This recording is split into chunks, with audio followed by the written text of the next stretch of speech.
Hannan Masud councillor কইছিল গ্রামের মধ্যে সবচেয়ে আমার গড্ডাই ভাঙ্গা। এই খয়রাতির পোলা কিভাবে এমপি হইল আমি ভাবতে অবাক হয়ে যাই। আবার সংসদে যেয়ে কয় ৭২ সংবিধান আমরা মানি না। ওরা খাড়ি রাজাকার। এই ইনুস গং যেগুলো আছে একটাও বাংলাদেশি না, এরা পাকিস্তানি পেতাত্তা রাজাকার। এদেরকে অতি শীঘ্রই বিচারের আওতায় আনতে হবে। এদেশে রাজাকারের কোনো স্থান হবে না।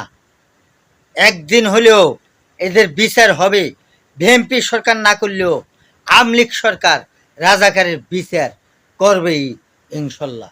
জয় বাংলা, জয় বঙ্গবন্ধু, জয় হবে দেশপ্রেমী বাঙালি জাতি, মুক্তিযোদ্ধার পক্ষের শক্তি ইনশাল্লাহ।